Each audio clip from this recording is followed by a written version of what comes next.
2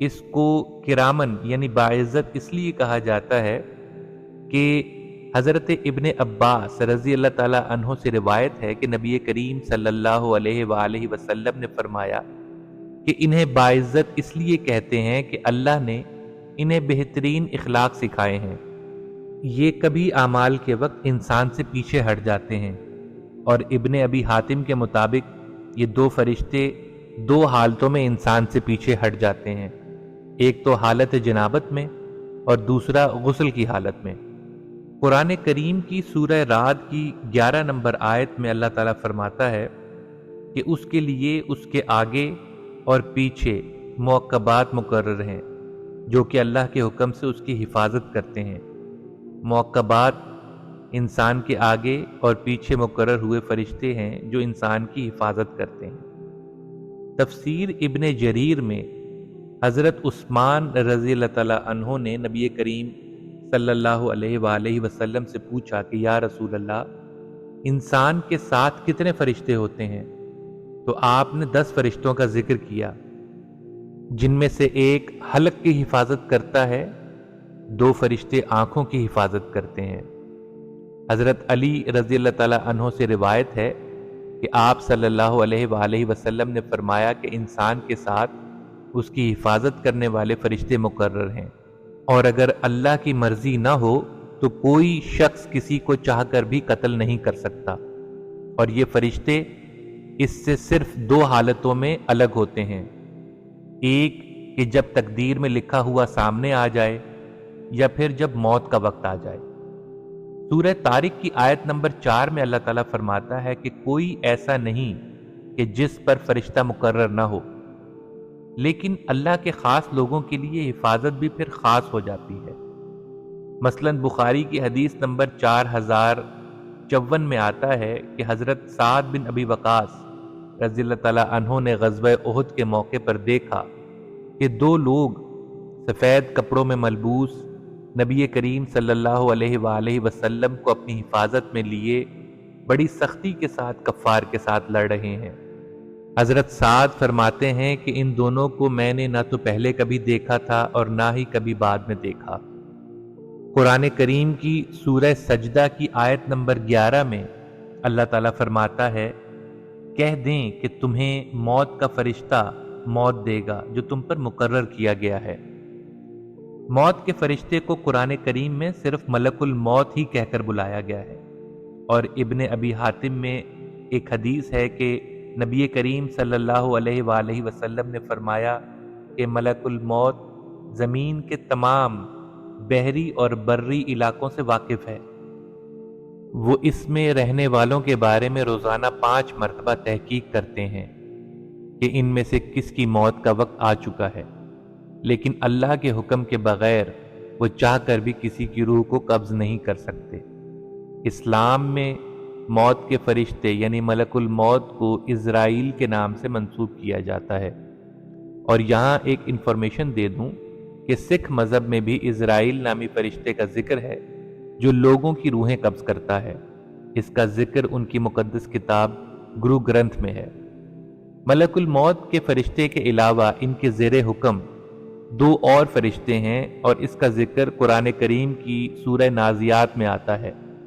اگر آپ سورہ نازیات کی پہلی 5 آیات پڑھیں تو آپ کو 5 نام نظر آئیں گے: نازیات، ناشطات، سابحات، سابقات اور مدبرات۔ نازیات وہ فرشتے ہیں کہ جو موت کے وقت جسم میں ڈوب کر سختی سے جان نکالتے ہیں۔ ناشطات وہ فرشتے ہیں کہ جو بڑی نرمی اور آہستگی سے جان نکالتے ہیں۔ قبر کے فرشتوں کا تفصیلی ذکر احادیث میں ملتا ہے۔ جامع ترمذی کی حدیث نمبر 1071 میں نبی کریم صلی اللہ علیہ وآلہ وسلم نے فرمایا کہ جب تم میں سے کسی کو دفنایا جاتا ہے تو اس کے پاس کالے رنگ اور نیلی آنکھوں والے 2 فرشتے آتے ہیں، ان میں سے ایک کو منکر اور دوسرے کو نکیر کہتے ہیں۔ بخاری کی حدیث نمبر 922 کے مطابق نبی کریم صلی اللہ علیہ وآلہ وسلم نے فرمایا کہ قبروں میں تمہاری آزمائش ایسے ہوگی کہ جیسے کانے دجال کے سامنے یا پھر اس کے قریب قریب۔ مسند احمد کی ایک حدیث ہے 3029، اس میں نبی کریم صلی اللہ علیہ وآلہ وسلم نے ارشاد فرمایا کہ کافر کی قبر میں ایک فرشتہ مسلط کیا جاتا ہے، وہ فرشتہ اندھا، گونگا اور بہرا ہوتا ہے، اور اس کے ہاتھ میں ایک ایسا گرز ہوتا ہے کہ اگر اسے کسی بڑے پہاڑ پہ مارا جائے تو وہ پہاڑ مٹی مٹی ہو جائے۔ ایک سوال پیدا ہوتا ہے کہ آخر یہ فرشتے ہوتے کہاں ہیں؟ ابن ماجہ کی حدیث نمبر 4190 میں نبی کریم صلی اللہ علیہ وآلہ وسلم نے ارشاد فرمایا کہ جو میں آسمان میں دیکھتا ہوں وہ تم نہیں دیکھتے، جو میں سنتا ہوں وہ تم نہیں سنتے۔ آسمان چرچراتا ہے اور اس کا حق ہے کہ وہ چرچرائے، اس میں 4 انگلی کے برابر بھی جگہ خالی نہیں کہ مگر کوئی نہ کوئی فرشتہ اپنا ماتھا ٹکائے اللہ رب العزت کے حضور سجدہ ریز ہے، اور جو کچھ میں جانتا ہوں اگر تمہیں اس کا علم ہو جائے تو تم ہنسو کم اور روگے زیادہ۔ دراصل یہی وہ حدیث ہے کہ جسے سننے کے بعد حضرت ابو ذر غفاری رضی اللہ تعالی عنہ نے کہا تھا کہ کاش میں ایک درخت ہوتا کہ جسے کاٹ دیا جاتا۔ اب ایک سوال یہ پیدا ہوتا ہے کہ آخر یہ فرشتے کیا کر رہے ہیں؟ کیا انہیں اللہ کی تسبیح اور عبادت کے علاوہ بھی کچھ امور دیے گئے ہیں؟ تو اس کا جواب قرآن کریم کی سورہ نحل کی آیت نمبر 50 میں آتا ہے کہ فرشتے اپنے رب سے ڈرتے ہیں جو ان سے اوپر ہے، اور وہ کرتے ہیں جس کا انہیں حکم دیا گیا ہے۔ اللہ تعالیٰ نے اس مخلوق کے ذمے مختلف کام لگائے ہیں جو وہ صبح سے شام تک کرتے ہیں، یہاں تک کہ بادلوں کے گرجنے اور ہواؤں کے چلنے پر بھی فرشتے مامور ہیں۔ جب نبی کریم صلی اللہ علیہ وآلہ وسلم کی دعوت پر طائف والوں نے آپ کے ساتھ بدسلوکی کی تھی تو اس وقت آپ صلی اللہ علیہ وآلہ وسلم کے پاس پہاڑوں پر مامور ایک فرشتہ آیا تھا۔ اس فرشتے نے سلام کیا اور عرض کی کہ اے نبی صلی اللہ علیہ وآلہ وسلم، اگر آپ چاہیں تو میں اس آبادی کے دونوں طرف کے پتھریلے پہاڑ ان پر گرا دوں۔ ابن ابی حاتم میں روایت ہے کہ پہاڑوں پر مامور فرشتے نے نبی کریم صلی اللہ علیہ وآلہ وسلم سے عرض کی کہ یا رسول اللہ، ہمارے پاس اللہ کا حکم اترتا ہے کہ کس جگہ کس قدر بارش برسانی ہے۔ پھر انبیاء کو خبریں دینے کے لیے بھی فرشتوں کو بھیجا گیا۔ بخاری کی حدیث نمبر 5763 میں ایک واقعہ ہے کہ جب آپ صلی اللہ علیہ وآلہ وسلم پر جادو ہوا تھا اور آپ کسی چیز کے مطابق خیال کرتے کہ وہ آپ نے کام کر لیا ہے، حالانکہ آپ نے وہ کام نہیں کیا ہوتا تھا۔ آپ صلی اللہ علیہ وآلہ وسلم نے حضرت عائشہ صدیقہ رضی اللہ تعالی عنہا سے فرمایا کہ اے عائشہ، جو بات میں اللہ سے پوچھ رہا تھا اللہ نے مجھے اس کا جواب دے دیا ہے۔ میرے پاس 2 فرشتے آئے، ان میں سے ایک میرے سر کی جانب جبکہ دوسرا میرے پاؤں کی جانب کھڑا ہو گیا، اور پھر ایک نے دوسرے سے پوچھا کہ ان صاحب کو کیا بیماری ہے؟ دوسرے نے بتایا ان پر جادو ہوا ہے۔ پہلے نے پوچھا کہ یہ جادو کس نے کیا ہے؟ دوسرے نے جواب دیا کہ بنی رزیق کے لبید بن اسام نے کیا ہے۔ پھر پہلے نے پوچھا کہ کس چیز میں جادو کیا گیا ہے؟ دوسرے نے جواب دیا کہ کنگھے اور سر کے بال میں، کہ جو کھجور کے خوشے میں رکھے ہوئے ہیں۔ سوال کرنے والے نے پوچھا کہ یہ جادو اس وقت کہاں ہے؟ جواب دینے والے نے کہا کہ زروان کے کنویں میں۔ اور پھر ان فرشتوں کی خبر پر نبی کریم صلی اللہ علیہ وآلہ وسلم اپنے چند اصحاب کو لے کر زروان کے کنویں پر گئے اور اس جادو کو اس کے غلاف سمیت دفن کروا دیا۔ قرآن پاک میں فرشتوں کا دوسرے انبیاء اور غیر انبیاء کے ساتھ گفتگو اور ان تک اللہ کا پیغام پہنچانے کا بھی ذکر ہے، کیونکہ سورہ شعراء کی آیت نمبر 51 کے مطابق ناممکن ہے کہ اللہ کسی بندے سے کلام کرے سوائے وحی کے یا پردے کے پیچھے سے یا پھر کسی فرشتے کو بھیجے۔